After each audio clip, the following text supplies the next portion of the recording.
Coming to you entirely pre-recorded from the Garage of Solitude in Whitestone, Queens, I am Mario Francisco Robles.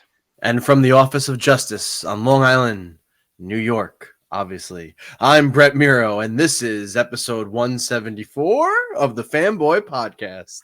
Yes, indeed it is, and it is our first one of the year. I am feeling so good and so ready to kick off this year. We got a lot of fun topics to get into, and I'm feeling very reinvigorated and ready to go because with all this stuff going on with DCU, all the murmurs about Superman, everything, I just like this is an exciting time to be talking about this stuff. After many years of weird limbo and purgatory and waiting for some kind of real plan to come, we are right on the precipice of James Gunn unveiling sort of phase one of his DCU slate this week.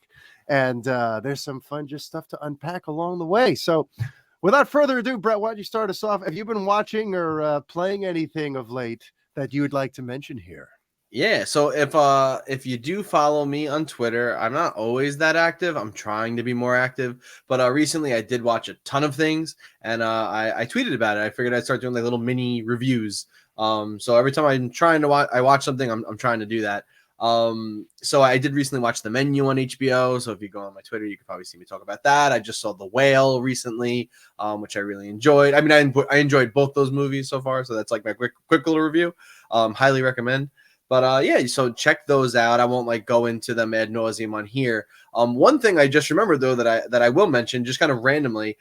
So I was sick about a week ago. Well, just a couple of days ago, I just got over it. But like a week ago, I had COVID, so I was home, and I was like, whatever shall I do? And I randomly just rewatched Marvel's Infinity War.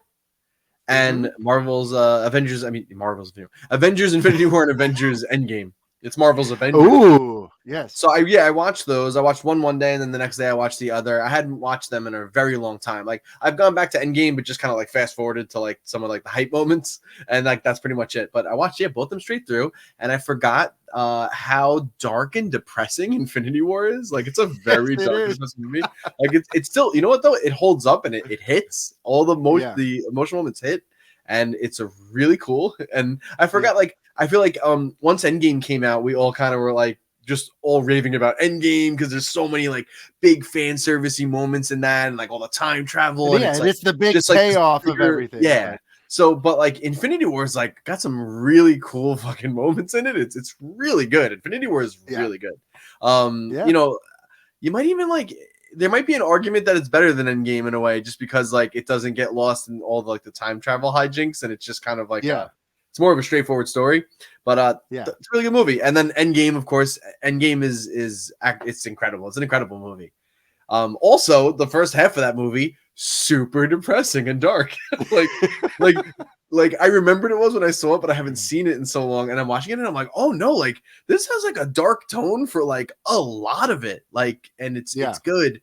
And it's also kind of like a reminder that like not really, like with the exception of maybe No Way Home, like nothing since has really lived up to it. Like those are some really good highs, and they hold up years later, even after like all these other great movies have come out. You know, even from the DC's out, like the Batman and Joker and like all these other things, like it's still, they're still really good. They're really good comic movies. Those Russo brothers, let me tell you, man, they might have a future. Not bad. Yeah. Yeah. So that's one thing. And then the other thing is actually, I'm just going to do a quick plug. I'm going to do it again at the end of the show too. Because I'm dirty. But The Last of Us TV series that we've talked about on the show before is finally out. Episode, as we're recording this, it's a little late than normally usually do, but it's a Sunday, so episode 2 just dropped. I actually just finished watching it right before recording this. But every week now, I am actually so every Tuesday around 8:30 Eastern time, while we have a live stream, I'm joining 2 gentlemen from kind of like friends of the show from the Chatter After, which is actually Mario's cousin Brandon. I was going to say friends of the show. Yeah, it's friends of the show, family of the show, family of the show. Brandon Alvarado, so the Scarlet Fan at the Scarlet Fan 52 on Twitter. So I joined him and Mike Thomas, who is at Novice Cinephile and has like a really awesome YouTube channel. Awesome guy to talk to, by the way. Yeah, Mike awesome guy to talk to. Yeah, really good. Yeah. Makes really great content on YouTube. So go check out his channel, Novice Cinephile. Yes, please do. Yes, he does a lot of like good like video essays and reviews, and it's really cool. And he's just really nice person. So kind of like a cool like friend I made just on the internet. at my old age. It's fun. So yeah, every week, Tuesdays, 8:30 Eastern time, and we do a review of each week's episode of The Last of Us. We're going to do that for the whole season. So, you know, if you're fans of just the show or you are fans of the game as well and you have that background, you know, we're all versed in both sides of it. So having some really cool in-depth talks, nerding out about it. And like I said, it's live stream too. So like if you want to get involved, you can, I think we stream it on the Chatter After YouTube channel. So you can actually live comment live, and we actually can pull that stuff up on screen and you know, talk about it. And then of course it's all going to be archived there on YouTube too, so you can just watch it at your leisure whenever you get to it. So yeah, please check that out. By the way, that live streaming thing is something we want to do here on this show too at some point, but for some reason, so yeah, for some reason cool, we've been a little hesitant. Yeah, we've been anxious to pull like just hesitant to pull the trigger on it. But I think one of these coming weeks, why not? We should try it. Yeah, we got to plan one. We'll let everyone know in advance, and then we'll do something cool. Do like a Thursday, 9 p.m. Eastern Standard Time live stream coming up. That'd be very fun. But we'll talk about it. But you know, it's funny you mentioned Brandon in the Chatter After, right after talking about Avengers: Infinity War, because you know when Infinity War first came out, my initial response to it was a little bit salty. I was not all the way sold. I was a little bit kind of like underwhelmed with the finish too. I'm like, we know all these people are coming back, so what a weird thing to kind of like quasi kill everyone off, and everything feels kind of forced and weird. Like I don't know, I just wasn't really sold. Sure. And then Brandon had like coincidentally booked a trip to New York to visit family, and while he was here, he like took some hours out of his trip to basically like let's go for coffee, and I'm going to tell you why you're wrong about Infinity War and you need to give it another chance. And, you know, Brandon, to his credit, made some really valid points. And I'm like, okay, fine. I'm going to go see it now in that frame of mind. And wouldn't you know it, I ended up loving it. So, yeah, Brandon could be a pretty persuasive freaking guy. But, yeah, and just speaking of like, you know, revisiting movies and whatnot, I realized something. Like I'm really mad at myself in the year 2022, because in the year 2022, I, a self-avowed film buff who lives and breathes movies, talking about them, analyzing them, getting the scoop on everything, trying to like just, you know, immerse myself in the world of film. I was looking back and I'm like, oh my God, I think I only saw 2 2022 releases. Like I just never make the time to see new movies anymore. Whenever I see a movie, it's either some big geeky thing that I feel like I got to watch so we could talk about it on the show and all that. And coincidentally, the 2 movies we saw together, it was The Batman and Doctor Strange 2. Those are the only movies in 2022 that came out in 2022 that I saw. Everything else was like on a family movie night, doing some retro watch of an old favorite or a movie I want to introduce to my kids and stuff like Avengers: Infinity War. Because believe it or not, I started a Marvel rewatch with my family like 2 years ago. But since there's like 22 movies, and a lot of times, you know, I can't be around on Friday nights for our movie nights because I'm out DJing. You know, there have been some breaks along the way, but we still have not completed our Marvel rewatch. So as of right now, we did Infinity War like a month and a half ago, and then 2 weeks later we did Ant-Man and the Wasp, and then we've stalled out. So the next one is Endgame. And since it is such like a long, epic, kind of heavy thing, Kristen and I keep putting it off because it's like, do I have that 3-hour epic in me at the end of a long Friday, you know? But that is the next one on the to-do list, and I can't wait to do it. But more than anything, I've made a promise to myself in 2023 that I got to start watching some freaking movies again. I got to start like taking the time to see what all these creators I respect so much are creating, and, you know, really immerse myself in that world again, you know. And it's funny because Kristen and I laugh at ourselves after a while because we're always like, oh, 2 hours. I don't have 2 hours to watch a whole movie right now. But then we'll watch 2 episodes of a 1-hour drama. You know, like, you know, and then, like, well, in that time, we totally could have seen a movie. But you were able to watch 2 things instead of 1 thing. So it's like you feel like you're accomplishing more. It's like a weird mental like thing, I think, for people. I know it's like that for me sometimes. but it's got to stop. All right. There's a lot of great stuff out there, and I need to actually start watching some of it. I got to start branching out too. I feel like, I used to see all kinds of movies for all kinds of reasons. And lately I've just become a guy who sees superhero movies. It's like, okay, Yeah, there's, I felt that too. That's why I had to get out and see The Whale, and like I just recently like the Menu. Like I watched that, which if you don't know, it's kind of like a satirical horror thriller comedy. Though it's also actually quite funny. But yeah, like that's like not really up my alley. I don't really watch horror films, whatever. But like I heard good buzz, and I was like, you know what? I need to see stuff with other actors, and like I need to get into this stuff because I feel like sometimes I am just like regurgitating like action films and superhero films. So, like like all my rewatches recently, like I watched like half of John Wick 3. Like I rewatched Mission Impossible 3, which I don't know if I talked about it on the show. Did I talk about that a few weeks ago? I don't know. I rewatched Mission Impossible 3. I haven't seen it since it came out, probably. Well, and that's we more did Philip talk Seymour about Hoffman. it. Yeah, that was great. Yes, so good. So yeah, like I rewatched that, and like then I just watched like the Marvel movies, and like I'm just like, what am I doing? Oh, I did. Yeah, I did one more thing. I finished Tales of the Jedi. I mentioned I watched like the first 2 episodes of that. It's the animated short. I finished it, and it's a must watch.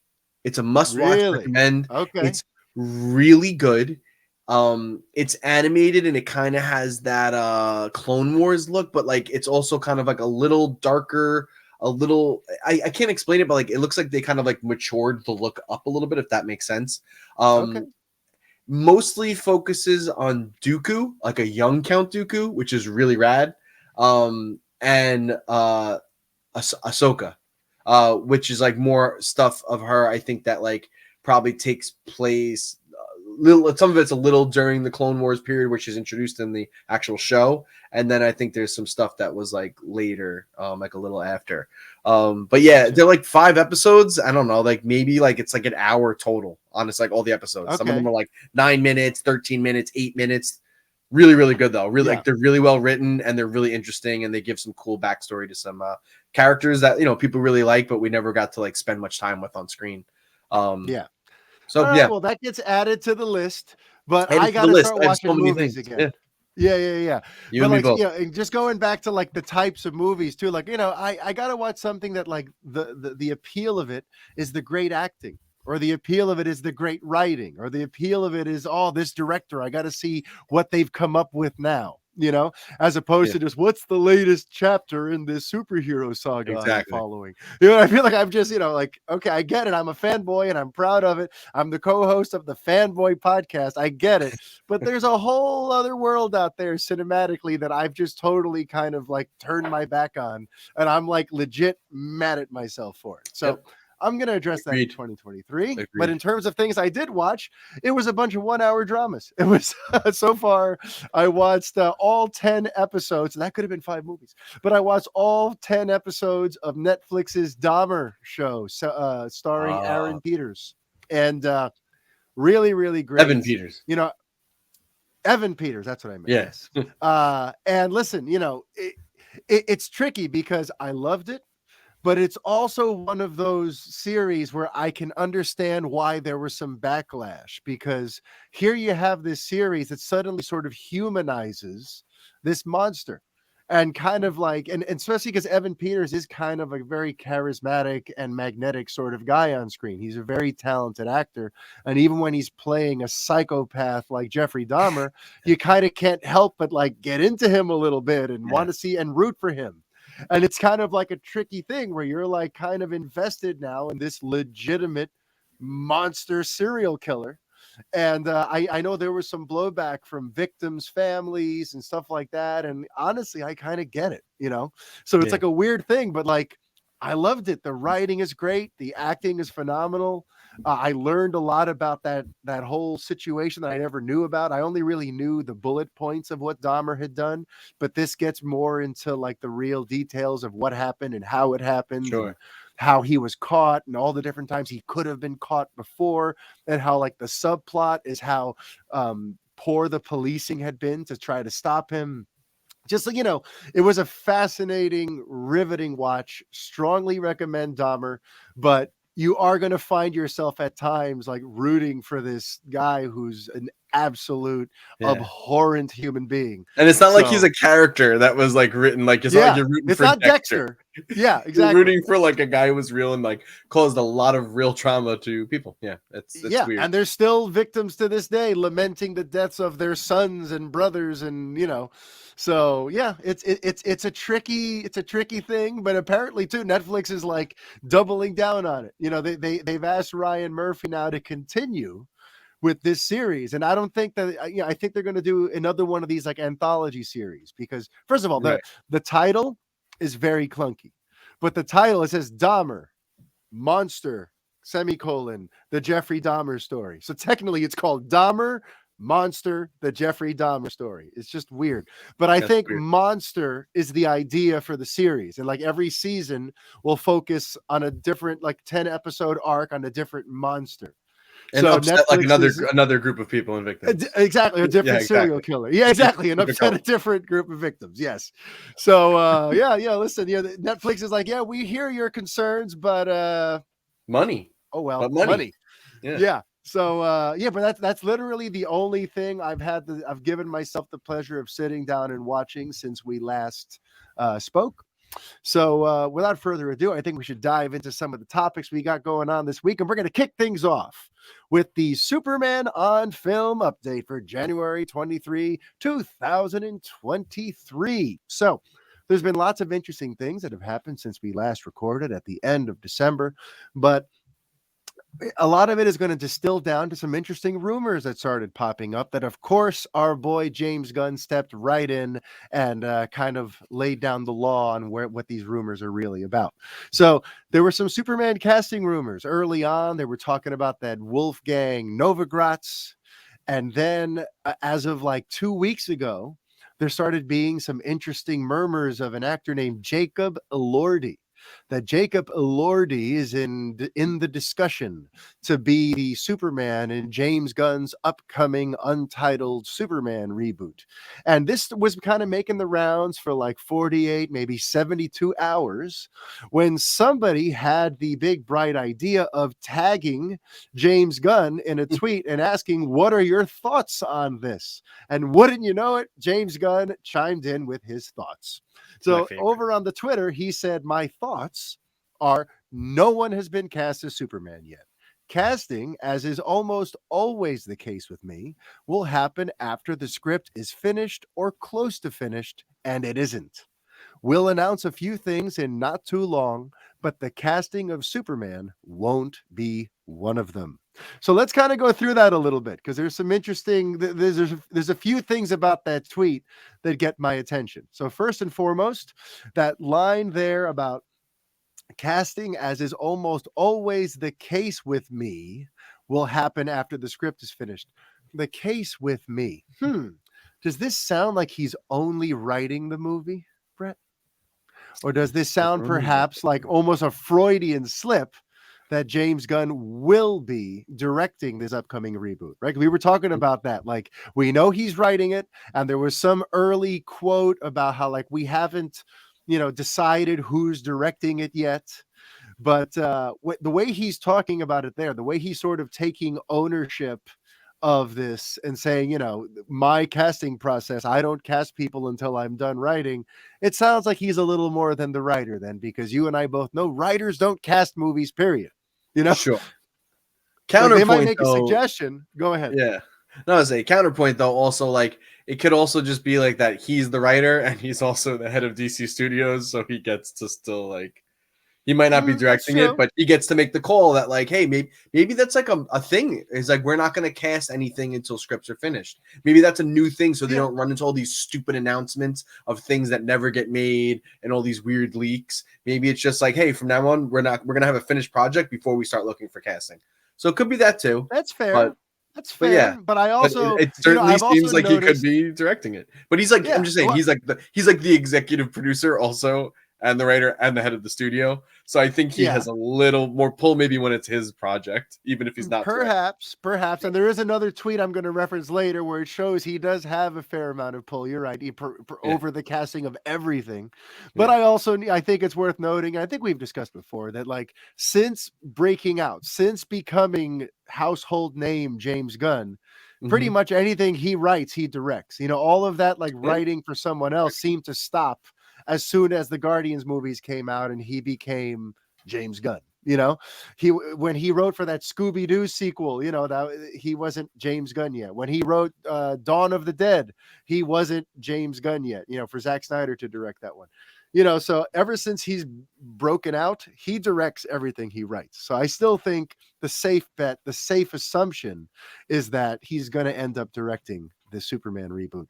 But then going back to the quote too, is just the status of the script so that we can kind of get like, a little realistic sense of where we're at here. He says, the casting will happen after the script is finished or close to finished, and it isn't. So that right there is an admission that like this thing by his standards is not even close to done yet.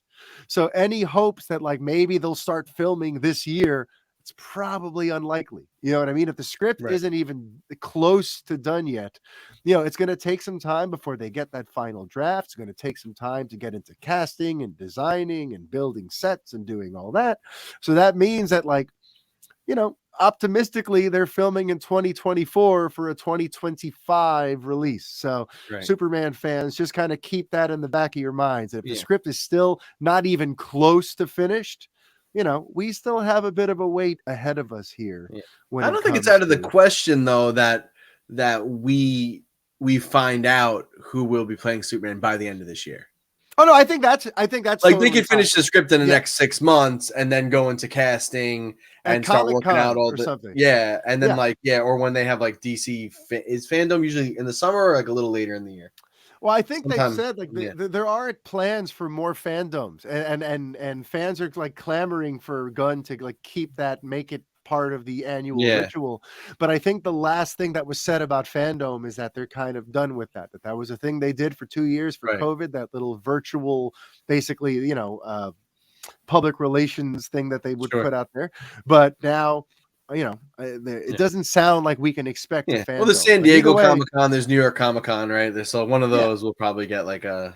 I mean, I like your timeline though. If like 6 months would be like, at the end of July would be perfect at one of those big Hall H DC panels, and you bring out, here's the new Clark Kent. Like that would be pretty amazing. But yeah, so in terms of this Jacob Elordi rumor, if you heard about it, you can forget about it for now. If you heard about the Wolfgang Novogratz stuff, once again, just stick a pin in all that, because according to Gunn himself, they have not entered the casting stage of anything yet. So we all have to kind of hold our horses and be patient and see what happens there.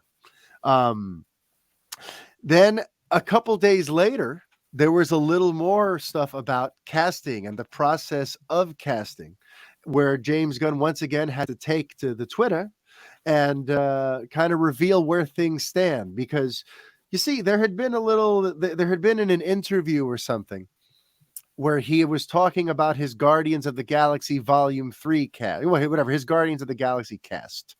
And he was asked, do you think you're going to be working with any of them again? And he said that he plans on working with all of them again in some basis. And a lot of people took that to mean that a lot of them are going to migrate over to DC Studios, because James Gunn is going to be pretty busy with DC projects these next 10 years. So if he plans on working with these people again, it's probably going to be in DC movies.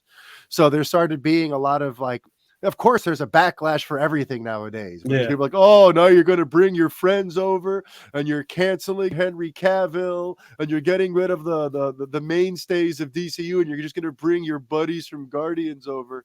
And like I saw a lot of those stupid takes floating around for a while. And I was just hoping he would show up, and he did.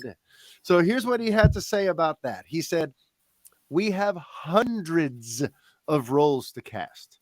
As I've always done, some will be brand new faces, some will be actors I've worked with before, and some will be actors you know who I've never worked with.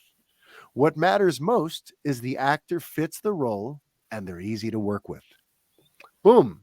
I mean, pretty straightforward there, but let's kind of unpack that one a little bit though too. It's interesting that he says we have hundreds of roles to cast, because like say what you will, but like, let's look at the other cinematic universe in town. Are there even 100 characters in the MCU? If you were to add them all up, you know what I mean? Like, there's maybe, I don't know, 50 or 60 Marvel characters across all these movies. Maybe you have some supporting, but the fact that he says we have hundreds, makes me go to that thing he's referenced several times of telling the biggest story ever told. This means that like he's mapping out something that's pretty damn vast. We already know it's movies, it's TV shows, it's animation, but it's just interesting that he opens with that. We have multiple hundreds of roles to cast. And then, the thing about mixing in new faces with old faces and people who we know that he's never worked with. Listen, a lot of directors have their favorites. A lot of directors have actors that they bring with them to multiple projects. Yeah. I mean, I'm pretty sure I heard Ray Fisher is going to be in Rebel Moon that Zack Snyder's doing over at Netflix. Yeah. And, there's lots of examples I could point to, but there's lots of directors who bring their people who are a pleasure to work with.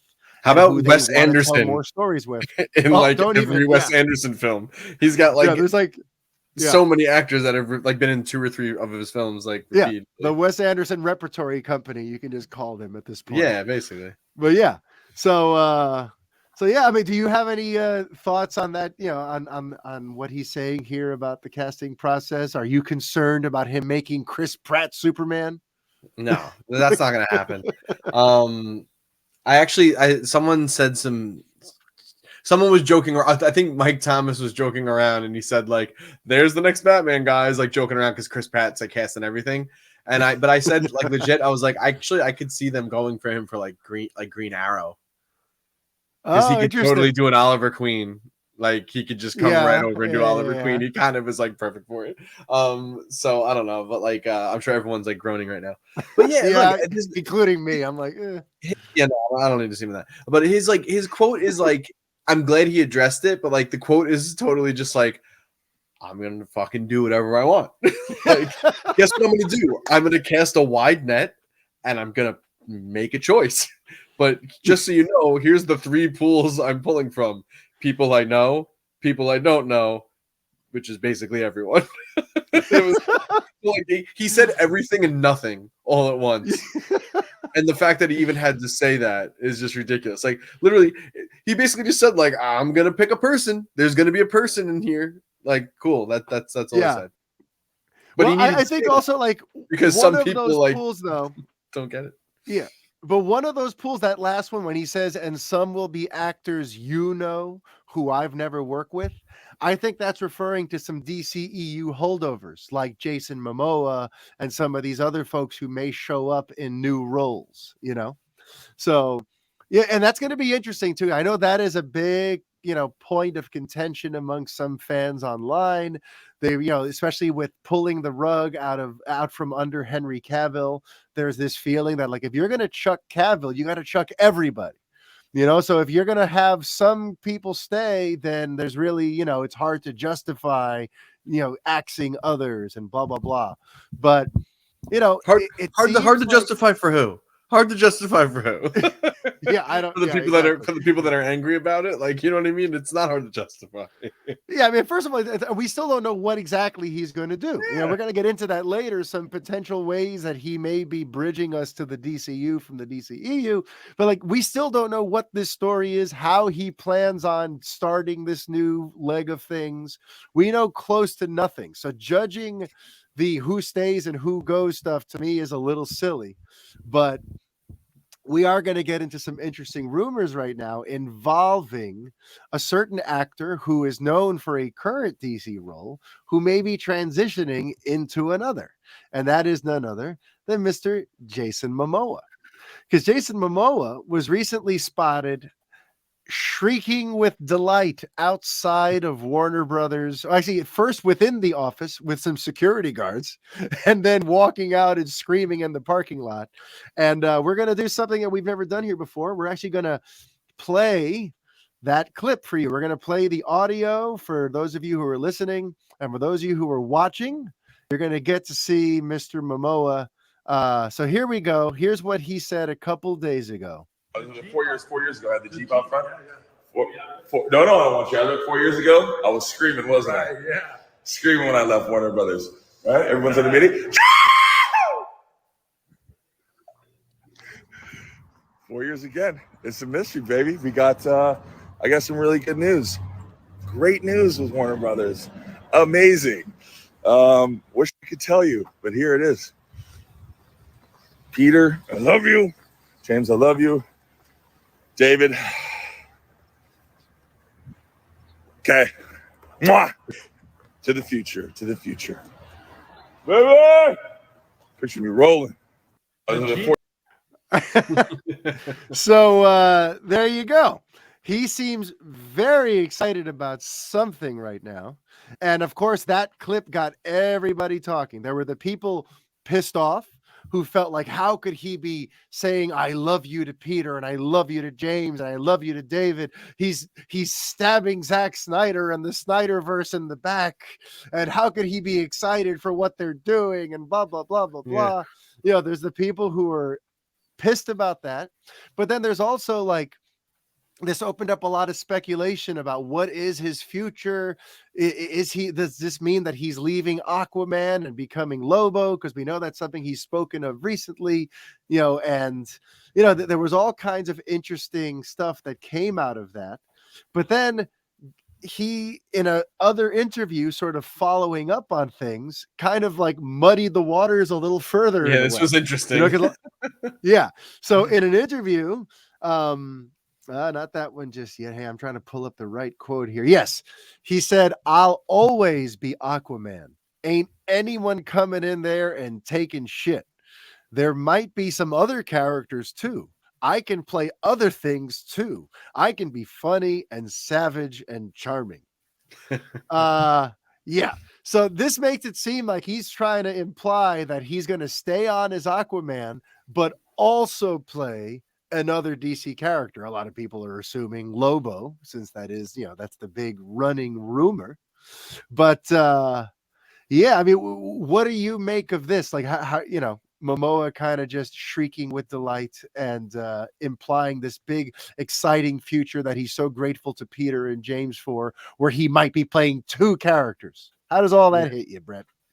Yeah, I mean, it's interesting. I'm like, here's my thought, because like, it just seems kind of weird to have him play two characters. Like, there's so many other actors out there. Like, can't you just get somebody else to play it? But I'm wondering if, you know, maybe like Aquaman's not going to be in this first wave of, you know, new DC stuff, or maybe not going to be in this version of iteration of the Justice League. So like, effectively, like, there just isn't going to be a new Aquaman or new Aquaman movie anytime soon. So Momoa can just still say, no one's being Aquaman. No one's taking shit. I'm still Aquaman, because there is no replacement, but he gets to go be Lobo for like the next like 6-7 years for like a couple of movies or whatever he's going to be, you know, and then they can maybe later on introduce a new Aquaman, or maybe he comes back and returns to the role. At that point, he'll probably be a lot older. So like, I think there might be some interesting stuff there where it's just like Aquaman's not showing up anytime soon in this new iteration of the DCU. So he can just kind of say that, and it's not a lie. It's true. You know, like, no one's meeting me Aquaman. It's still me, but then do something else. So that's kind of where I'm leaning with it. I do think it's like stupid having played two characters, just because like, cast another person. Like, there's so many struggling actors out there. Including us. But no. So yeah, in terms of, I don't think there's any way he plays the two. In fact, that line about I'll always be Aquaman, it totally gives me vibes of like Ben Affleck reaffirming that he's staying on as Batman in the months leading up to Justice League, knowing he's done with this. You know, it's just, you got to say that, or why would anyone go see the movie? You know, so yeah, I feel like it's more of like in an emotional sense. I'll always be Aquaman. You know, he was the first live action Aquaman in a movie. And I think you're right. There's a very good likelihood that maybe Aquaman, that character, is just not factored in to this first wave of DCU movies. So it's not like they're going to recast it and bring in a new one anytime soon, if ever, for now. So it seems like, yeah, for now, they're going to stick a pin in the Aquaman thing. I'll always be Aquaman. You'll always be near and dear to me. But they're going to transition him into a new role. That's what I make out of that. And I think it's interesting too, just that little bit there about playing, I can play other things too. I can be funny and savage and charming. I mean, that all sounds like ways you would describe Lobo, so that's why I think he really is just, they're going to find some sort of interesting way, creatively speaking, to transition him from one character to another. I do not see him playing both roles. I think that's a little crazy. Also, just want to throw out real quick that because he said funny and savage and charming, which we said Lobo. I knew what you're gonna say. But let's not forget Vandal Savage, who is like a big imposing dude and sometimes looks like Momoa in the comics with the way he's like kind of drawn. Like that's true. So they could be doing that is true. That. It's fascinating because again, all of this at the end of the day, whether he's playing both concurrently for a while or whatever, it confirms that he's sticking around. Right, he's definitely staying on as DC, and it just goes to show you that whatever it is that Gunn is cooking up for his biggest story ever told, it's going to involve the previous characters in some way into the new story. Either the previous characters or the previous actor. This is not just going to be like a hard reboot where like shortly after Aquaman 2 comes out, we just decide, okay, everyone, forget about the previous movies, forget about the Flash, forget about everything. Now we're starting completely from scratch. No, this tells me that Gunn is going to find a way to, in story, in canon, transition us into this new story, So I am so intrigued by how he might do that. I floated a theory out there on Twitter yesterday about maybe he's going to bring on DC's version of the Watcher, because there's his character named Metron who's very similar to the Watcher, where he has the same thing where he oversees the whole multiverse. And I think it'd be interesting if like Gunn, in these months that he has to tweak the upcoming DC movies coming up, finds a way to, in the post credits, bring Metron into play, like somebody's watching and preparing for some crazy situation that's coming, and that's how we're going to eventually transition into the next, the beginning of this new saga that he's going to be kicking off. But speaking of Momoa and the stuff where he keeps referencing that 4 years ago he was shrieking with delight outside of the Warner Brothers offices, then me being me, I went and did a little research on that. I looked up Jason Momoa screaming at Warner Brothers in 2019, and wouldn't you know it, I found it. In mid-February of 2019, there's a video clip of Momoa shrieking with delight outside of Warner Brothers offices, basically once again saying, I wish I could tell you what it is. It's a mystery, but I love you, Warner Brothers. And at the time, I remember a lot of people thought, ooh, he had just gotten word that the Snyder Cut was going to be released. Because I was still, in 2019, it was still like the big campaign, the release the Snyder Cut thing was still going on. And he had already made some comments about wanting Zack's cut of the film to be released and this and that. So with him leaving the offices being on cloud nine, I remember the initial buzz was maybe he got word that they're going to do it. And then we know that that's not what happened. That didn't end up coming to fruition till the end of 2019, shortly after the 2-year anniversary of the theatrical cut of Justice League. That's when Zack Snyder got the call from Toby Emmerich and the studio going, okay, let's see if maybe we can come up with something. So that means that in February, he was shrieking with delight about something else. And I think I figured out what it is. Because February 2019 is only 2 months after Aquaman came out, the $1 billion making Aquaman. Okay. And I think what happened was he went in and made his pitch so that he could co-write the sequel. He had a very distinctive creative direction he wanted to take it. And I think what he was excited about and what he was grateful for was that Warner Brothers took his pitch. And the reason I think this is because in a recent interview, he kind of revealed that he co-wrote Aquaman and the Lost Kingdom. And he talks a little bit about what the story is going to be. So I'm going to give you this quote here. And about this Aquaman movie that he's been allowed to co-write, he says, it's really a journey with the brothers. Patrick Wilson is phenomenal, and there's just a lot of themes that are going on in it. What I wanted to do was not have some alien force that's trying to attack us. It's not going to be something that's from an outer world. It's all about what we're doing to our planet. And we're expediting what's going to happen when you melt the caps. It's our future. You're seeing it right now. So he's going to use this Aquaman landscape to tell a story about the way humans are destroying the earth, and to try to kind of like, a pro green, pro, like ending pollution and just trying to be better to our Mother Earth. And honestly, I get Christopher Reeve vibes with that, because in Superman 4, the quest for peace, he was very adamant. If I'm going to come back for a fourth Superman movie, I want it to be about something. I want there to be a message for this. And at the time, America was still in the throes of the Cold War with Russia, and there was threats of nuclear war, and there was all this stuff. And that's why Reeve was really serious about making the movie kind of like a metaphor for ending nuclear power and trying to bring peace and stop all this hostility where it looks like the planet wants to freaking blow itself up over nonsense.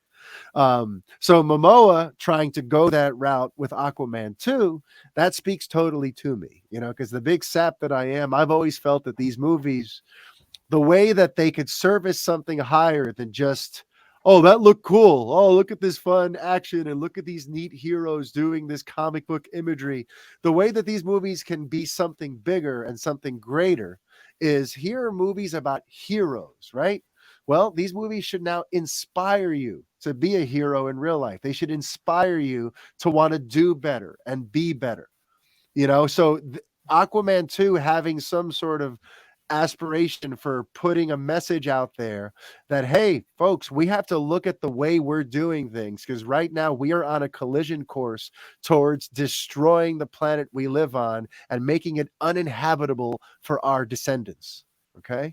So I just wanted to put that out there, because I think that's what he was excited about in February of 2019, because now, basking in the success of Aquaman, he, as the star, was able to walk into that office with the clout to now get, co-writing duties on the sequel. And that's something you can do when your movie makes $1 billion and now you're the face of this very successful franchise, and by the way, and this brings me back to like that period, talking about, actually, before I switch, do you have any thoughts on the moral of the story he wants from this Aquaman sequel? No, I think that's cool. It sounds like a little more like contained than some of the other stuff that we've seen, and it's more focused.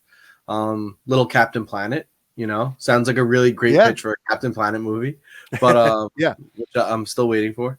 But yeah, no, like it's interesting, and I like smaller stories, and like you said, like something that has like a message, because then it sometimes can like be viewed as something other than just like, another comic book flick. It gives it a little more like prestige. So yeah, that's cool if they could pull it off. And hey, listen, I like Patrick Wilson. That'd be cool if we get to see more of him. I loved him as Orm. He was like, scenery chewing, a little bit hammy in the first one, but I think it might be fun to have them playing off each other for a longer period in the movie. Absolutely. And it is interesting too, because at the end of the first one, he was taken off in cuffs. He was basically, it looked like we were done with him for a little while, but it seems like he's going to be integral to this sequel, and I'm all for it. But now mentally, going back to that headspace of February of 2019 and the success of Aquaman, and the fact that Aquaman was this huge success for DC, even despite the fact that everything that character had been involved with previous hadn't gone well. Remember, he had been introduced in the polarizing Batman versus Superman, which a lot of audiences were put off by, and the critics rejected, and it ended up being like this whole course correction movie for all of DC on film that we're still recuperating from. And then, he was in the Justice League theatrical, which like 17 people went to go see. And yet his solo movie made $1 billion. It was a huge, it was a huge message that like these characters are still viable, that with a fresh coat of paint, with some fresh creative voices behind them, the characters that had been introduced in the early DCEU movies could still be mega hit successful characters and franchises. And at the time, I remember talking about like the Aquaman effect, because here we are, we knew Aquaman was going to get a sequel. We knew that Wonder Woman was going to get a sequel. So at that time, that's when I was saying that the Aquaman effect could be what saves Henry Cavill and brings us to a Man of Steel 2. And thinking about that makes me want to go back to this idea of like, at the end of the day, when people are mad about what happened recently with Henry Cavill coming back and the being teased with a potential Man of Steel 2 only to have that evaporate. At the end of the day, the blame for the reason we never got that Man of Steel 2 really falls on the shoulders of Walter Hamada. It really falls on the shoulders of the previous administration. Because if in the aftermath of Aquaman, if they could have struck with a hot iron right then and announced a Man of Steel 2 with like Christopher McQuarrie, who was basically campaigning for it, directing, we could have gotten a Man of Steel 2 possibly in 2020. And we could now be on our third or fourth Henry Cavill Superman movie coming down the pike. And I feel like that was the big missed opportunity. That's when it would have made sense to pull the trigger on giving us a Man of Steel with a new creative driving force behind it, because it worked great for Aquaman, and Wonder Woman had done great kind of on its own with Patty Jenkins and Jeff Johns doing a lot of the creative pull on that movie. So these characters could still be huge with a fresh coat of paint on them. So I once again go back to that aftermath of Aquaman. Like, that would have been the time for Henry Cavill to come back as Man of Steel 2. But Walter Hamada really just kind of, didn't want it, screwed that up. And by the time we get to what just happened with Black Adam, it really was kind of, as excited as I was, it really was kind of a perplexing creative decision, because realistically, he was just brought back in 2022. They weren't going to get to film anything. They were still taking pitches. They would not have even have selected a direction by now yet. They could not have filmed it until later 2023, maybe early 2024. Wouldn't have come out till 2025, 12 years after Man of Steel, with a Superman who's already had all these ups and downs and roller coasters and baggage. So honestly, this whole, I know we're pissed. A lot of people are still pissed at Gunn, but Walter Hamada and the previous brain trust at DC are the ones to blame. And the time when we could have gotten this realistically was in the aftermath of Aquaman. If you announce a kick-ass new Superman movie with Henry Cavill and a new writer and director, we could have had MOS 2 in 2020 and it'd be a whole other ballgame. But I just wanted to share that little rant there with you. Do you have any thoughts on that? No, I mean, I agree with you. I mean, that's the truth of the matter. And we could have been in a very different situation now. I think that was probably like where they went wrong. That was it. It was like there. That would have been the time. But also, while we're on the subject of Momoa, he's been in a lot of headlines lately. He also confirmed what we've been talking about last year, these interesting reports of there being a cameo he shot with Ben Affleck's Batman and a cameo he shot with Michael Keaton's Batman. And if you recall, apparently he had shot the Michael Keaton one first. And when they tested it, audiences were very confused. And it's because The Flash hasn't come out yet. And at a certain point, the release dates and stuff have shifted around, but originally there was going to be a time. Well, actually, I think we're back at that now, where The Flash was going to happen and then Aquaman. So Michael Keaton being there would have made sense, but then they kind of shifted things around where it looked like it might come out before The Flash. So then they had Ben Affleck come and film a cameo. And then they decided, no, we're going. It's everything is kind of, bizarre over there with all the different changes. I mean, this Flash movie has gone through so many trials and tribulations on its way to the big screen. It's crazy. But Momoa confirmed that he shot with both Affleck and Keaton at different times. And he says he still doesn't know which one is going to be the one that makes the cut because of everything that's going on right now. He knows that Gunn and Safran are still figuring out their, how they're going to go about everything and which cameos, who they want to stick around and who they don't want to stick around. So, he just kind of threw his hands up in the air on that. Like, I still don't know, but yes, I shot cameos with 2 different Batmen for Aquaman 2. And of course, some people are like, oh, things are such a mess over there. How can the star of the movie not even know what they're going to do with the cameos? And it's like, that's stuff that's honestly above his pay grade.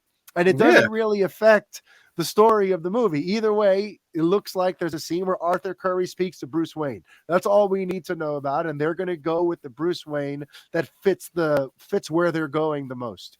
This is not some evidence that, it's a studio in disarray and they don't know what the hell they're doing. They're so clueless. It's like everyone's just looking for a reason to just bag on James Gunn because there's a lot of people who are still pissed that the Snyderverse looks like it's officially dead and buried and in the rearview mirror now. So anywho, moving on, since we are, I mentioned the Flash and everything going on with that. We've been hearing for a while that the movie is testing wonderfully. But Variety recently put out a report that goes into a little more detail about that, basically talking about how studio insiders have not been this excited for. Actually, I have got the quote here for you. So why should I paraphrase? Why should I do it? So here we go. So here's a couple of interesting quotes from Variety, how they characterize things. They say, director Andy Muschietti is hot off of the It movies. Michael Keaton and Ben Affleck are returning as Batman, and the plot hinges on time travel and multiverses, 2 of the hottest things going in superhero storytelling. Studio insiders haven't been this excited for a Warner Brothers superhero movie since the Dark Knight movies. In fact, almost everything about The Flash points to a massive summer sensation. Almost. So I don't know what that last almost is. Maybe it's just because all of everything being kind of in limbo, I guess, makes it kind of questionable too. Like, are fans gonna flock to these movies when they think James Gunn is about to wave a magic wand and make everything go away? But just going to that quote though, they haven't been this excited for a DC superhero movie since the Dark Knight movies. I gotta be honest. I can't put too much stock in what the studio insiders get excited about and don't, because in recent years, I remember hearing, they gave Batman versus Superman a standing ovation. I also heard that they were very worried about Wonder Woman. They thought Wonder Woman was going to go over like a fart in church. And meanwhile, Wonder Woman was hands down the best of the first wave of DCEU movies. Yeah. So, these studio insiders don't always have the best idea for what's going to work and what isn't. Sometimes they're just thinking about dollar signs and how many Happy Meals this is going to sell. They're not really worried about it being a good movie. Also, that line in there is nauseating. It's it's got 2 of the hottest things going on in superhero storytelling: time travel and multiverses. And it's that sounds like such a studio. And they were like, Marvel did a time travel and a multiverse, and that's hot because those movies made money. Yeah. So but that makes me nervous that they're so excited just because the movie has time travel multiverses. That doesn't make it good automatically. These elements. So it must be good. It We're includes excited these about elements. it. Everyone. I mean, that's more or less what happened. Everyone loves. That's more or less what happened with Batman versus Superman: Dawn of Justice, right? They're like, we're going to put Dawn of Justice in the title, which is going to let people know we're making Justice League next. And right now people are really big on superhero team up movies, and if it includes all these characters and cameos, people love all these characters and cameos. It's again, they're making the movie trying to just if we throw enough profitable elements into it, it'll hit. But people love Batman and people love Superman. What if it was called Batman v Superman? They're both names in the title. Oh, a moneymaker. And then it prints money. So and on top of that too, they haven't been this excited since the Dark Knight movies. we got to get past using the Dark Knight movies as like the end all be all. Yeah, we can't just rest on those laurels, or can we? They've made some good movies since, everybody. And we got to just leave those movies from 13 years ago. 14 years ago now at this point. We got to leave them in the actually, let's see, when did Dark Knight Rises come out? That might have been 2011. 11, I think. Because Dark Knight was 2008. Yeah, so yeah. It's been a long time. Let's stop comparing things to the Dark Knight trilogy, which, by the way, my big scorching hot take is I don't think they've aged well. I cannot listen to Christian Bale's Batman voice without groaning these days. It really, like, at the time, I remember like talking myself into it. Oh no, this is good. Yeah, he's disguising his voice because he doesn't want people to know that there's the Batman voice and then there's his Bruce Wayne voice, and then but then that was exactly me. and then you go and you hear it as it's just I don't know, man. I just saw a clip the other day, like from Batman Begins, that like I haven't seen in a while, and he was like, "It's not who I am underneath, but what I do that defends me." And I was like, "You sound like a goblin creature." It's really weird. bad. And then it gets worse really each bad. Movie. Each movie gets worse and worse.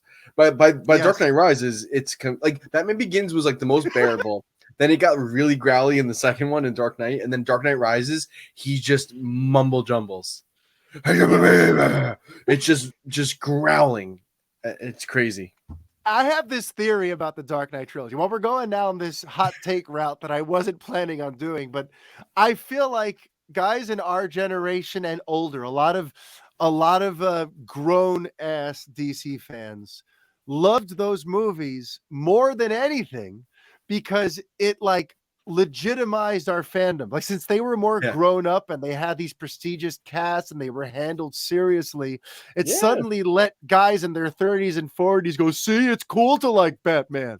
Up to that point, it was like, dude, you still watch superhero stuff? You know what I mean? Like, the Dark Knight trilogy really helped like make those movies sort of prestigious. Nolan brought such class to those productions that I think a lot of grown-ass men were like, oh no, this is the most amazing thing ever, because now I could actually, I could say I'm a Batman fan and not feel like a total nerd and have people look at me, but like, if you remove that novelty of a prestigious, seriously handled Batman trilogy and just go back through it, first of all, I still say Batman Begins is my favorite of the three. And second of all, Christian Bale's Batman voice it damn near ruins the experience for me. I can't, so here's hoping that The Flash is not only lives up to the hype, but let's have The Flash be the new movie we can base all DC films on moving forward. I think that would be great. After all this hype about hearing how great it tested and all this and that, I hope it really is unbelievable and amazing and becomes the next thing where that now, this is the best DC movie since The Flash. That would be gret. I would like let's make it the new benchmark. I'm really hoping it is. I'm pulling for that movie. I wish it was still coming out on my freaking birthday, but they had to move it to a week earlier. It was going to come out on the 23rd. They ruined everything, I tell you. But, it's nice to hear that people are excited about The Flash. But when I hear that it's studio insiders, I just think about some of the stuff they've been excited about and worried about. And I'm like, I can't go by you. But we're going to have some opinions about things we're excited about shortly, because James Gunn had said that he's making an announcement in January about the first few films in his DCU being announced. Yes. And I don't know if you noticed, but as of the dropping of this episode, I said dropping, January 23rd, we are in the last 8 days of January. And unless he's planning on being a total douche and waiting for Monday, January 31st, I think that means this is the week, Brett. Yep. So, this week we might, we're going to get our first sort of clear vision for where DC is going after Aquaman 2. Right, because I think Aquaman 2 is the current last release we have from DC. I think Blue Beetle comes out. When does Blue Beetle come out? I'm going to look that up. while I'm talking to you here. You can vamp for me, tell a story, juggle or something. Yeah. Well, so what's interesting is while you're looking for that, what do you think James Gunn is going to like really reveal at this? Is maybe just like here's the first like 3 movies that we're going to be producing and releasing for it, or do you think he's going to give a casting of any kind, or do you think like he'll even go as far as to say like give us a hint at like what the story is going to be? Like what if he's like straight up like we're going to tell a modified version of Crisis on Infinite Earths. I don't know. Like, what if you like? Doesn't go into crazy detail, but says like this. We're gonna do this, but like in our own way. But like that's what we're leading up to, and gives us like. I mean, it would be amazing if he actually gave us like the idea of the arc he wants to tell, but at the same time, like I doubt he wants to sort of like spoil it. You know, he probably wants the stories to like build that intrigue of like, is this heading towards what I think it is? You know, what I think it's mainly going to be is we're probably going to find out about maybe 3 movies, if I'm guessing. He's going to give us like the first 3, and I don't think we'll get casting, but I think maybe we'll hear about a director or 2. You know what I mean? I think like that could creative teams or something, maybe. Yeah, you know what I mean? Like right now we've got Green Lantern coming from Christopher McQuarrie and whatever, and we've got such and such coming from whatever. Like I feel like that would be enough to cause buzz. Give us like 3 movies and the people who you've handed them off to create, you know? And in terms of what they might be, like, you know, I have a poll going on the Twitter. I'm gonna look up the results while we talk. But do you have any like hopes? So I feel like the Superman one seems to be a no-brainer. That's going to be one of the things he announces. But is there anything beyond that? He said there's not going to be any casting, right? So, but he could still announce the Superman movie. That's going to be one of the first ones that comes out. That's what I think. I think it's necessary for him to say like one of the first like 3 films will be a Superman film. I think it's important to like set that stage. You've been talking so much about Superman, you know, and how important he is. So I think you're probably right. Superman, I think, is a no-brainer. I'm going to say like I definitely don't think there will be a Batman announcement of any kind. I agree. And then, I'm thinking.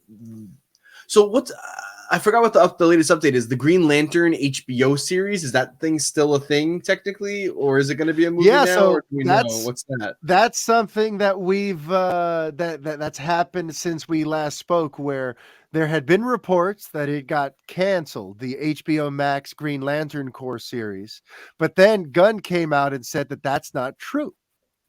So Green Lantern Corps may still have a series, but I think I know where you're going with this though. We're like, you think if the series is coming, then we won't get a movie, but I beg to differ. He's already said that the movies and the TV shows are going to work together. So I think we could have a Green Lantern Corps movie, but that'll come after a Green Lantern movie. Kind of like how the Batman gets us into the Gotham PD and the Penguin. Right. I say what you were going to say though, but what I was just going to say was one cancels out the other. Yeah, I wasn't going to go down that route. I was just going to say that I think one of the announcements will be a Green Lantern announcement. Yes. Okay. So I think it's going to be a Superman announcement, a Green Lantern announcement, and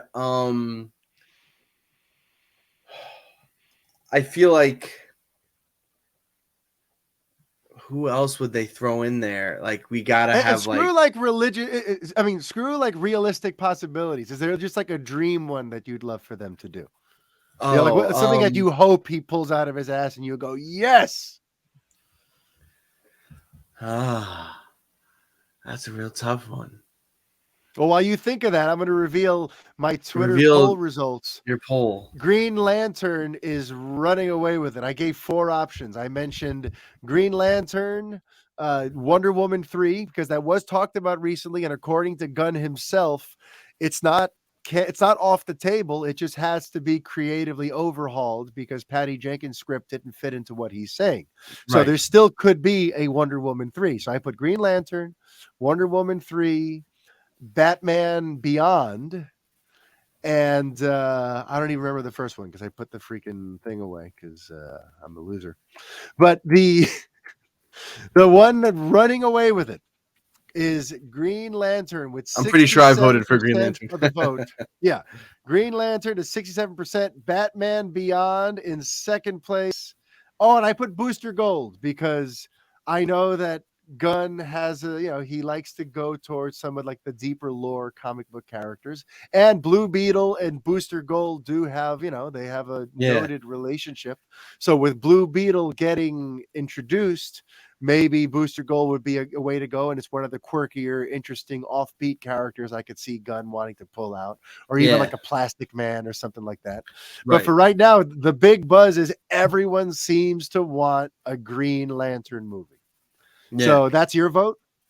So yeah, so like I'm actually Green Lantern's probably at the top of my list. So I was gonna say like Superman announcement, a Green Lantern announcement, and I think Green Lantern I think would be really really cool. I'm not like a diehard like Green Lantern fan, but I think he's a cool character, and I'd like to see that like done properly. Honestly, if you ask me like my over the moon thing, this would be kind of weird depending what they're gonna end up doing with the a Batman in this universe. But like I want a Nightwing movie. Like I like Nightwing. So, but that would imply that we have to have an older Batman because Nightwing is, older at that point, he's in his 20s. So, so that'd be another thing. But for what I think the third announcement will be, I do think they will put probably like a really big requested female character in there too. I don't think they're going to announce 3 male character movies, just kind of putting it out there. True. And I think one of the big ones I see all the time is Zatanna.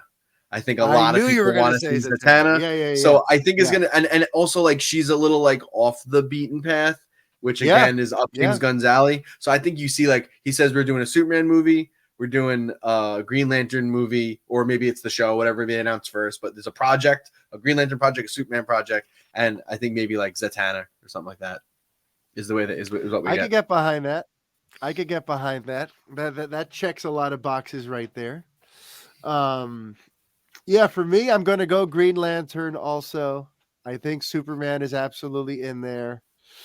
I feel like he may want to get into like a Justice League Dark at some point because there's a lot of buzz around that property. Well, Zatanna I think crosses over with that. So and that could lead us down that path because I don't think you can go straight to Justice League Dark if you haven't established a new Justice League yet. So I feel like you can't do Justice League Dark until whatever the next Justice League movie is.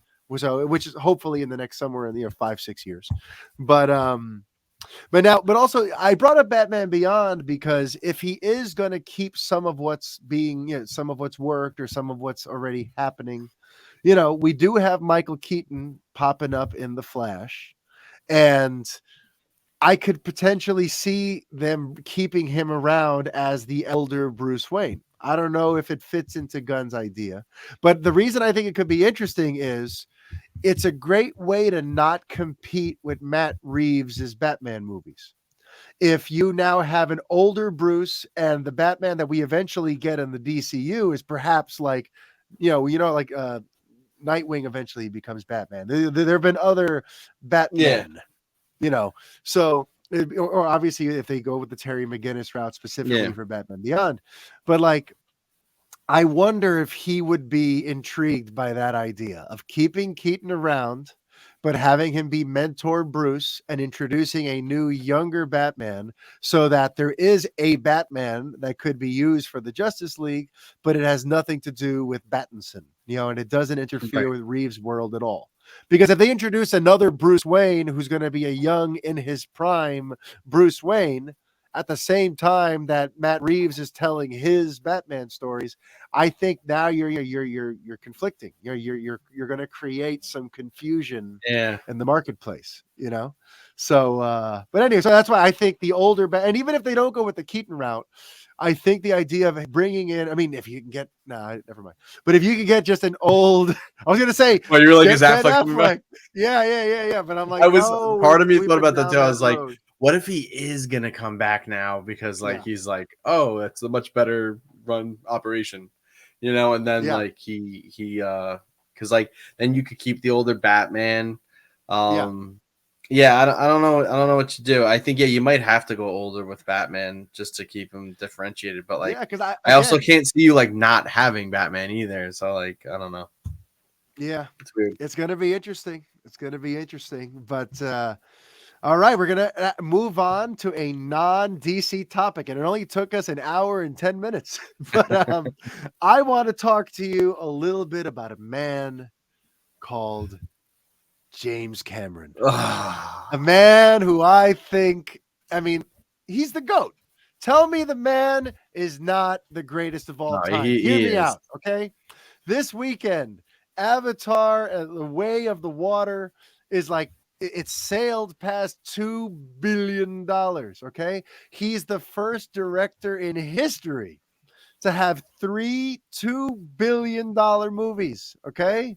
And he has 3 movies that in general are amongst in the top 6 movies that have ever been released in the history of movies. Okay. And this is a guy who's only made 8 movies. It's crazy. The guy doesn't miss. His resume is nuts. And no, I don't count Piranha 2 on his resume because it's like a point of contention. One of his first directing credits was he did Piranha 2, which apparently it was like there was someone else who actually directed a lot of it, and it was just kind of a schlocky sequel to a schlocky movie, and it shouldn't really count on his record. But if you go movie by movie, it's nothing but bangers, okay? Yeah. It's Aliens, which everyone says is like one of the rare sequels that actually lives up and in certain ways surpasses its predecessor, and everyone loves Ridley Scott's Alien. But James Cameron came out of the gate really with Aliens. Then he gives us Terminator 1. He gives us The Abyss. I don't know if you've ever seen The Abyss with Ed Harris. It's I actually haven't seen The Abyss. Awesome sci-fi flick. Really, really great sci-fi movie. Then he follows it up with Terminator 2, which takes the seeds he planted in Terminator 1, which was like a straight up robot stalking horror sci-fi thriller, and tells this whole sci-fi modern epic that to this day the effects in Terminator 2 hold up, man. That movie is one of the best action movies ever made. Still to this day. It's ever. Okay. So it's the blueprint. Aliens. Aliens, Terminator, The Abyss, Terminator 2. Then he follows it up with True Lies, which is one of my favorite all-time action comedies, where you have Arnold Schwarzenegger, Tom Arnold, Jamie Lee Curtis, a freaking awesome action movie with lots of great set pieces, lots of great humor, a fun sort of story and dynamic about a spy who has to keep it a secret from his family, so he purposely has to make himself seem as lame and boring as possible while he's actually James Bond at night. And all True Lies was an awesome time. Awesome movie. So again, that's 5 movies straight. Just awesome. And they were all well received. The critics loved them. Fans loved them. They made bank. Then he follows that up with Titanic, which becomes the #1 movie in all of Hollywood history until he tops himself 12 years later with Avatar. Okay. And then Avatar, right? I remember for these last 12, 13 years, all the conversation of how long it's taking to get these sequels. Oh, is anyone going to care about the sequels? That was me. I did it, I think, on this very show. Yeah, like, oh, really? It's taking forever. No one gives a crap. And those movies were so derivative of other stories, and they have no cultural relevance. Nobody's talking about Avatar anymore. And Avatar 2 just made $2 billion. That is on its way to cannot even more. That's amazing. He doesn't miss. Like, you and all the other weird people that are like, you have these weird blue cat people fetishes. Like, you listen, I saw Avatar. I saw it in 3D. It was like a cinematic as all hell. It was an incredible experience. Visually, it was stunning. It was. I've said that. It was. I went there, but I went there mostly because I was like, I need to see the visual fidelity and all the fuss is about. But like when you walked out of there, you were really like, wow, I loved that movie. You loved the movie. I loved it. Thought it was like brilliantly shot and it was an incredible experience, but you loved the movie. I saw that 3-hour movie 3 times in theaters.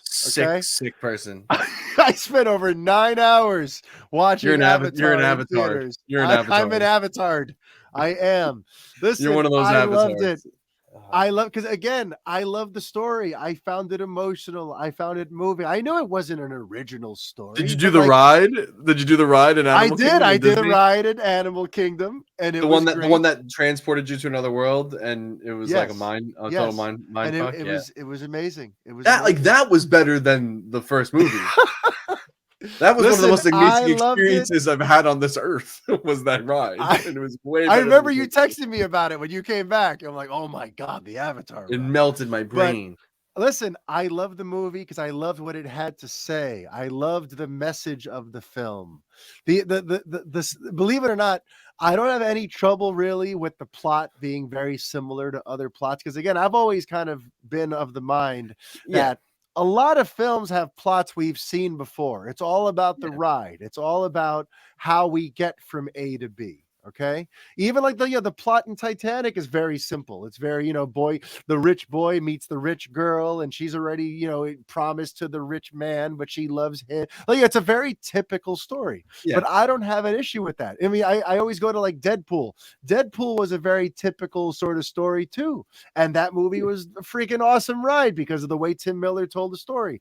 It's like, it's plot. I think it's overrated. I think people put way too much stock in. Well, I've seen a story like this before. Right. You've seen most stories before. There's like five stories. There's 5 stories they've told over and over. Every movie is like some variation of the same 5 stories. It's how you get there.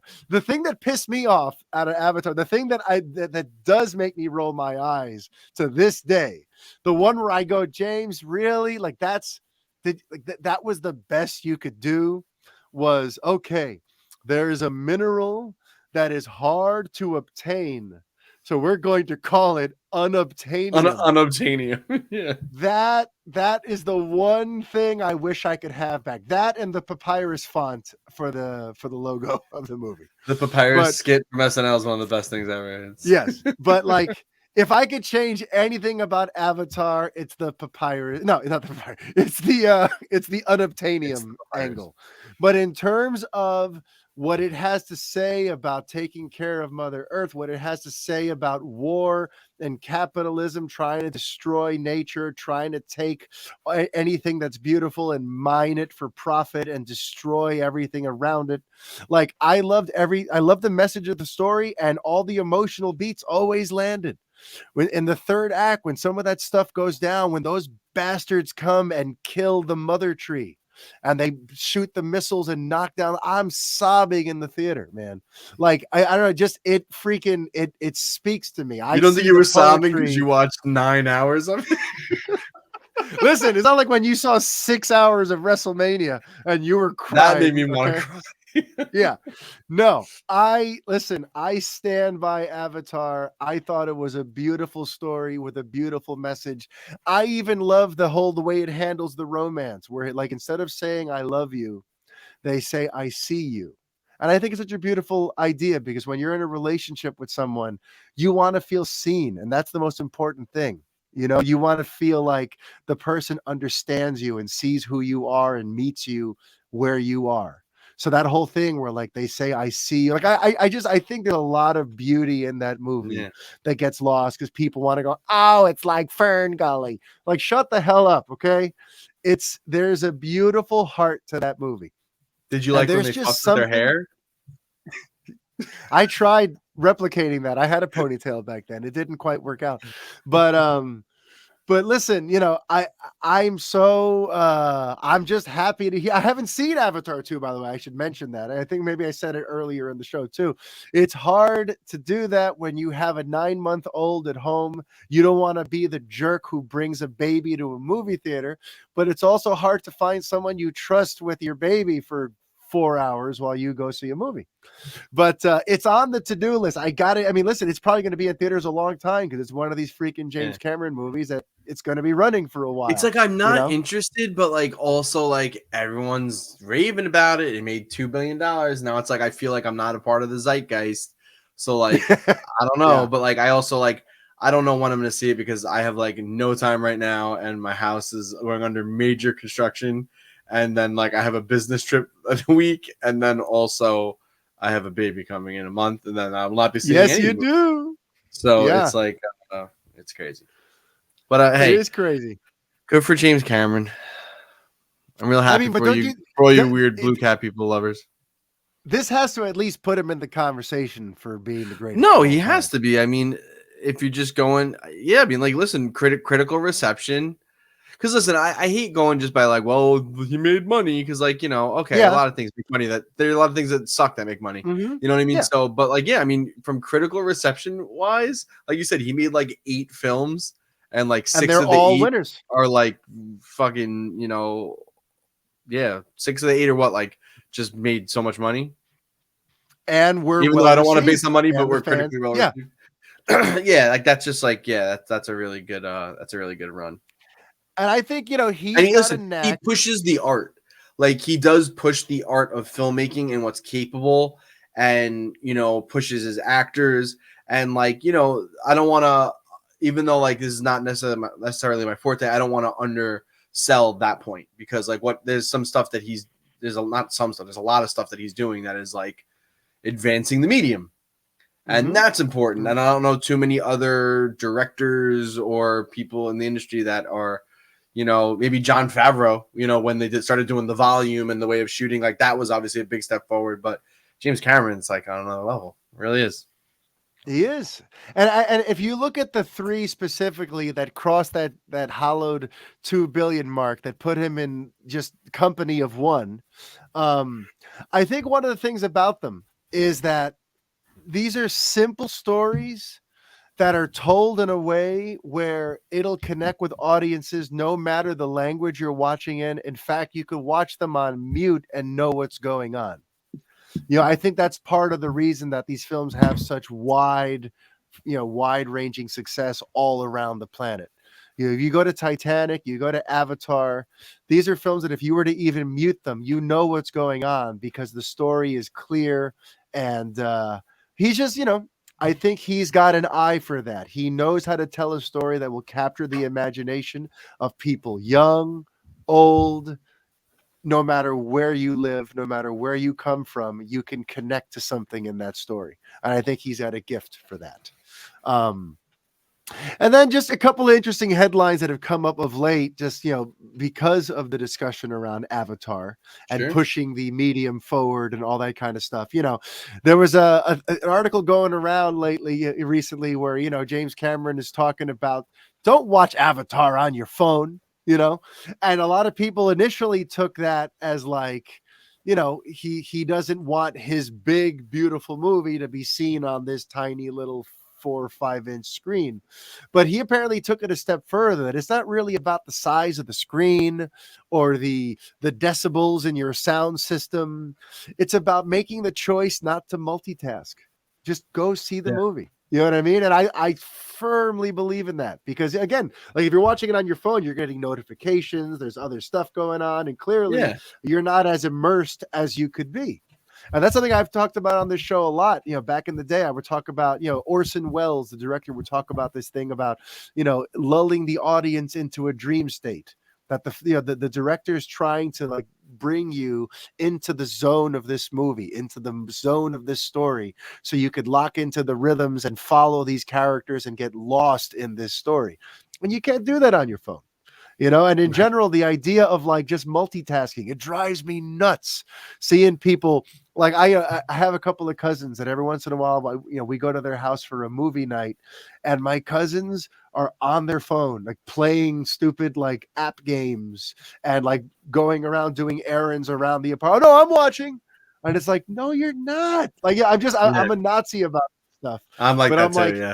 You know, the whole point of this is to get lost and immersed in this exquisite world that these gifted storytellers are trying to bring you into.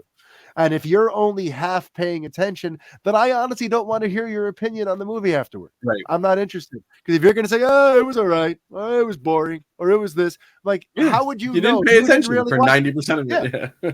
You know what I mean? If you didn't give it your full attention, then I don't want to hear it. So I think he's, you know, I like that he's stands on his soapbox for that. And I like that he clarified that it's not about like, oh, I want you to get up off your ass and go to the movies. It's also just, I want you to make the choice to experience the awe, commit to the experience. Yeah. And I just, I appreciate that about the guy. And then just an interesting note too, because there was some talk, as it was approaching this 2 billion mark, there was some stuff about like, he said, and now it's broken even. So now I'm going to get to those sequels. And I'm like, wait a minute. This thing had to make like $1.5 billion to break even. Like, wait a minute. That's insane. How is that not in and of itself a headline? Like, did he spend that much money on on this movie? But I kind of sorted through that a little bit, and I think he's being a little bit I don't know. I don't know if misleading is the term, but he's being a little cheeky for sure, because I don't know if people realize, but he filmed Avatar 2, 3, 4, and I think maybe 5. He shot them all like concurrently in one long production, like 3 or 4 years ago.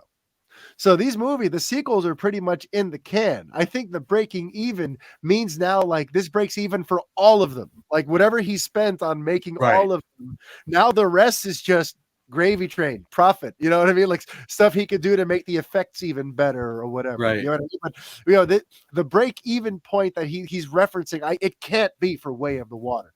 You know what I mean? If you had to make 1.5 billion to turn a profit, holy crap, what the hell? I don't think any studio would put, put money behind that. Yeah. That's insane. So that's why I kind of wanted to just like put that out there, because when I saw those headlines, my ears certainly and eyes certainly perked up. But no, and he filmed these things years ago. There's even, he's put out there that like one of the reasons he shot it all rapid fire, all in one shot, was to avoid what he calls like the Stranger Things effect, where the kids are growing so fast that like, by the time you get to the third or fourth movie, they look like totally different people. Yeah. So he wanted to shoot this so that, because there's kid characters in this, it's more about their family.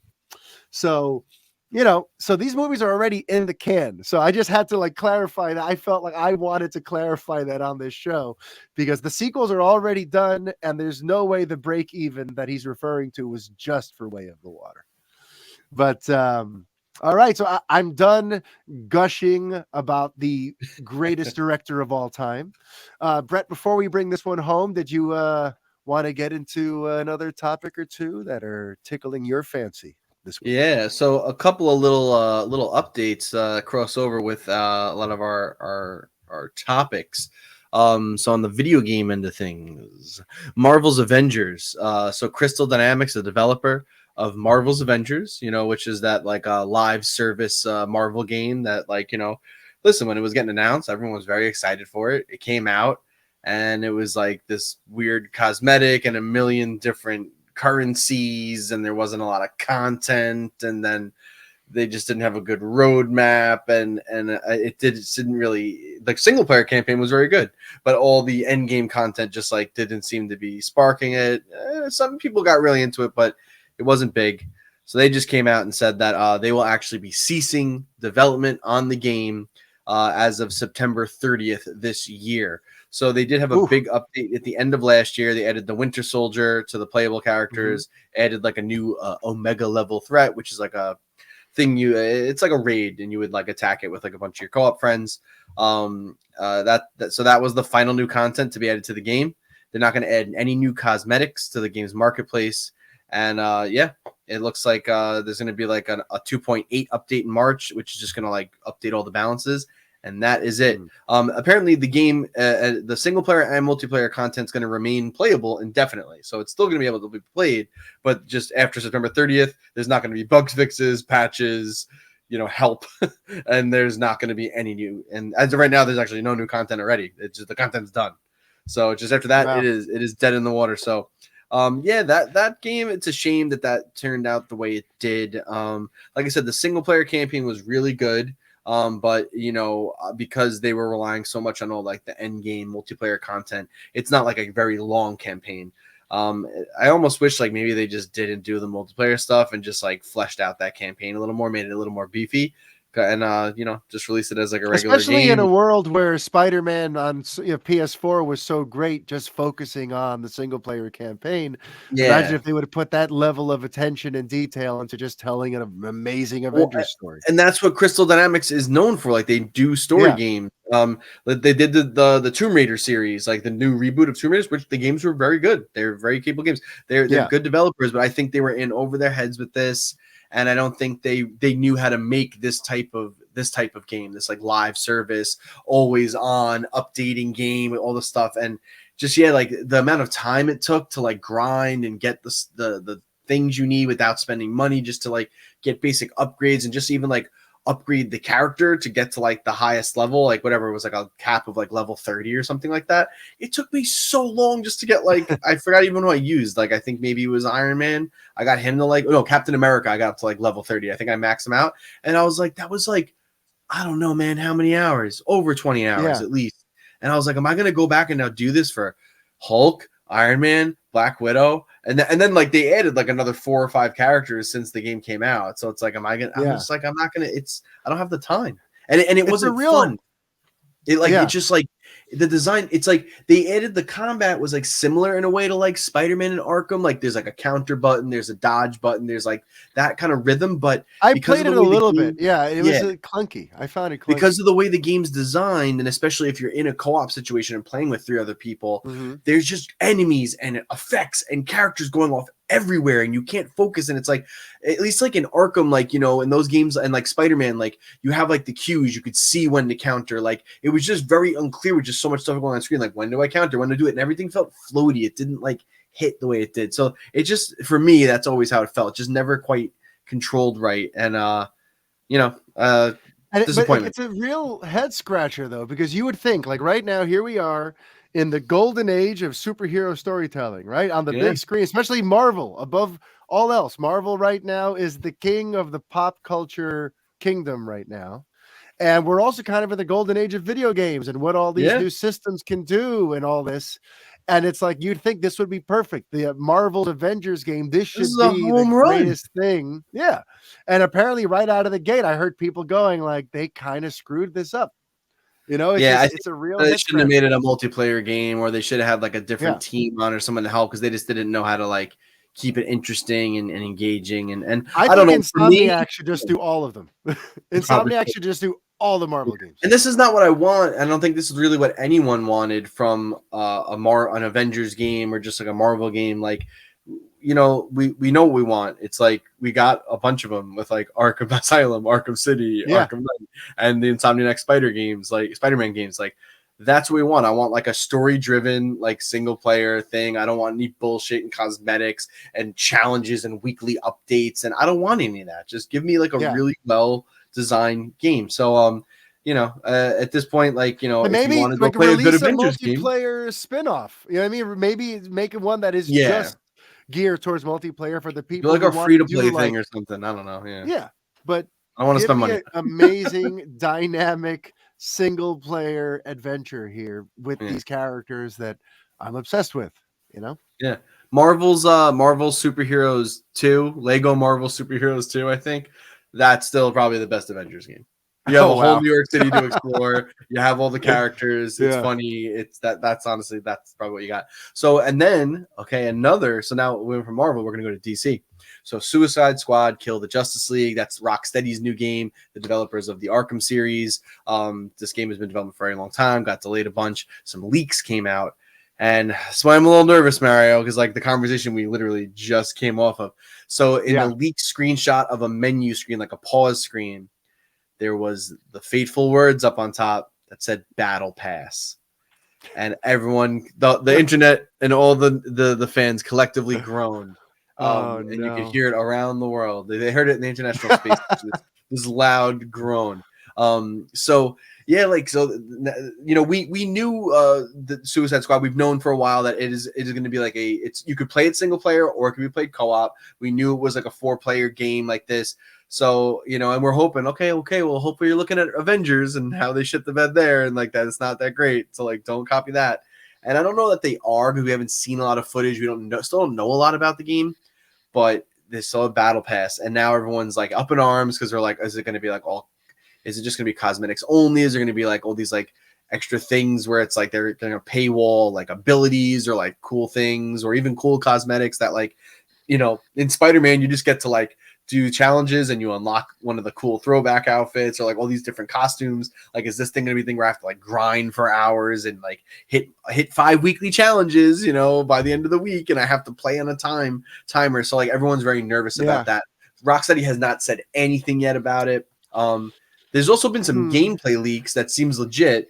And the game looks beautiful, but it's more of like, at least from what I'm seeing, it's more of almost like a I don't want to say it's not like a first-person shooter. It's a third-person action game, but a lot more ranged combat. Looks kind of like a third-person action shooter, and which I'm like, oh, I don't know if I was expecting the game to be like completely like that. I was expecting elements of it, but yeah. So it's interesting, and I'm a little like nervous about this game now. You know, I'm a little nervous that they're gonna like bog it down with a bunch of bullshit that I don't want to focus on and try to like annoy me and get me to spend money or I don't like feeling like I'm missing out on things because I don't want to spend more money after the $70 fucking bucks I plunked down to play the game. Yeah. You know what I mean? Like I don't want things behind a paywall, you know, make it free to play then, and then maybe I'll spend some money. You know what I mean? But yeah. So I gotta tell you, for me, I have like zero internal hype or interest in this. I don't know, maybe I gotta see a trailer. But like hearing this doesn't worry me because I wasn't planning on getting it. Like I don't know, I'm just kind of like disconnected from that. You know, I love the Arkham games, even the one that was like not made, the one that was made by Origins. Yeah, that's by WB Montreal. Yeah. Yeah, like I love all of that. That whole world, that gameplay style, I'm all about it. But like, if it's not a Batman story, I don't know. I don't know. I don't care. You know, so I'm gonna have to see some trailers that really blow me away and hear some. Well, I mean, like Brainiac new, is in it. Brainiac is like the villain, and he like. But do I have to fight Superman? Is Superman a bad guy? Why are we killing the Justice League? I just give me a Superman game. All right. Like we still I've been on this forever. We haven't gotten a AAA Superman video game ever, and you never will. Oh, but it's right there. It writes itself. There's a way to do it. Anyway, I'm not going to go into that right now. But yes, I'm not interested in killing the Justice League. I just want a freaking Superman game already. Yeah. But okay. I think that, did you want to sneak in one other plug for your chatter after before we wrap things up? Yes. So once again, every Tuesday at 8:30 p.m. Eastern time, if you go on YouTube to the Chatter After channel, you will find myself and friends of the show, Mike Thomas and Brandon Alvarado, the Scarlet fan, talking about each week's episode of The Last of Us. So you should definitely check that out. Again, it'll be on the YouTube channel after it live streams on Tuesday, so you can just watch it at your leisure whenever you get a chance during the week. But if you want to be a part of it, you hop in there. We always have one of us as like the guy in the chair, and we, if we get like any cool comments or questions, we post them up on screen. We talk about them in real time. So it'd be great to like just hear from people. So please check me out there, and then of course you could just get me at Super Brett Con on Twitter. Yes, and you can get me at Superman on Film on the Twitter. If you have a question or a topic that you would like us to cover here on the show, you can email that over to the Fanboy Podcast at gmail.com. You can also follow the show on Twitter at the Fanboy Show. And it's good to be back, Brett. We will be coming back to you once again, back at our usual day, Friday. So it's kind of cool. We're starting the week with a Monday show, and we're dropping a Friday show. And hopefully for the Friday show, we're going to get to talk about the first wave of DCU movies that gets announced, hopefully this week. So everyone, until next time, be kind. Stay fanboy. Adios. So long.